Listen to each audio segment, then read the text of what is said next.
chocolate tastings, beautiful palaces, and Scottish army kilts. Join us as we explore the Perth area of Scotland in today's episode of Livin' Like Locals.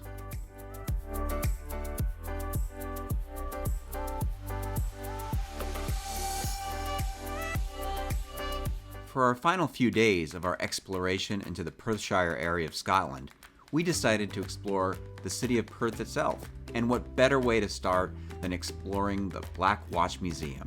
Hi, we're at the Black Watch Museum in Perth, Scotland, and it's probably about 20-25 minutes from where we're staying at in Pitlochry, probably about an hour and a half or so from Edinburgh.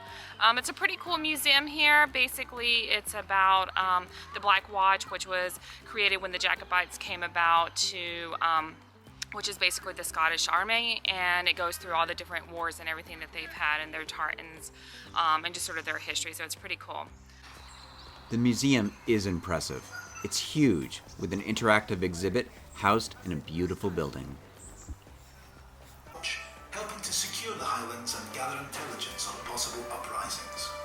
The name, Black Watch, may also refer to the dark tartan worn since the regiment's creation. A way of distinguishing the Highland soldiers from the Red soldiers of the British Army, Siger and Jerick in Gaelic, who also served in the Highlands. Whatever the truth, the name stuck. It traces the history through the centuries, including the World Wars. I was most impressed by the sheer amount of objects and artifacts. And these aren't the boring pieces of rock you might find in other museums. This is fascinating stuff. If you like history and weapons, this is the place to go. It gives a great overview of the history of Scotland. Plus, guns, swords, and kilts? What's not to like?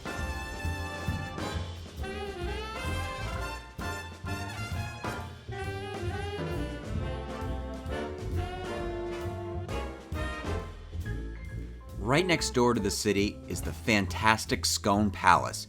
It's right outside town and feels like it's miles away. This is the area where the kings of Scotland were crowned over the years. The tour inside is beautiful. We had done that tour years ago, and so this time we opted to explore the vast grounds surrounding the castle. As we were in off-season, it felt like we had the trails all to ourselves. The kings of Scotland really knew how to live it up back in the day. All these beautiful gardens, though I wouldn't want to be the guy that has to mow all the grass before riding lawnmowers were invented. If you're in Perth, you gotta give Scone Palace a try. Even though we love to plan our trips and know all the things there is to do, sometimes we love inspiration on the go.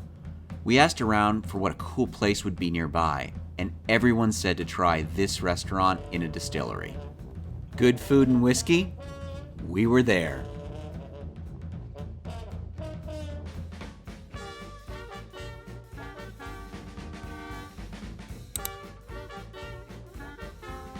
The drive was beautiful, but what made it even better is that when we got there, even though we didn't have reservations, and they were full for the rest of the day, they made a little spot for us to sit in their living room area on a couch. And honestly, it was the best atmosphere, the most delicious food, and one of our favorite memories of the trip. If you do something spontaneous, it never hurts to ask.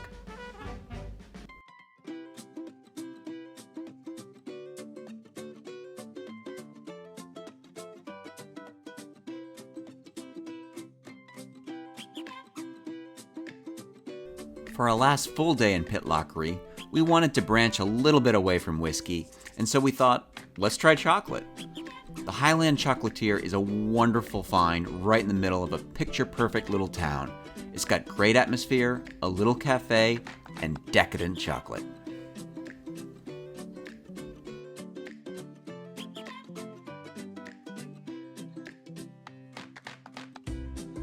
We ended our time in Pitlochry doing the type of touristy things that the locals do, exploring the Pitlochry Dam.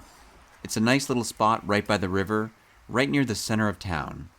We had tea and biscuits at a beautiful cafe by the river. Then we were off to explore.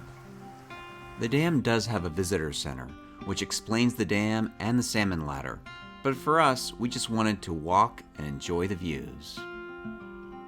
When we plan trips, we like to do a mixture of adventure in the countryside and high-paced city life. But the most important part of any trip is neither of those. It's the places in the countryside where you take time not to go to the most famous monuments, but just to lose yourself in small day-to-day experiences, away from everything.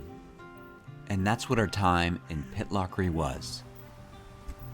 Are there more famous and more beautiful towns? Of course, but they're not Pitlochry. Because this is the town in Scotland that we return to the most. It's where we feel most relaxed, most at home, and most able to enjoy the small day-to-day beauty and experiences. After all, that's what travel is all about. We had many adventures in front of us in the days ahead, the stunning beauty of Skye and the bustle of Edinburgh. But we couldn't do those experiences without the rest and tranquility we found here. We would be missing this town, but know that someday we will return.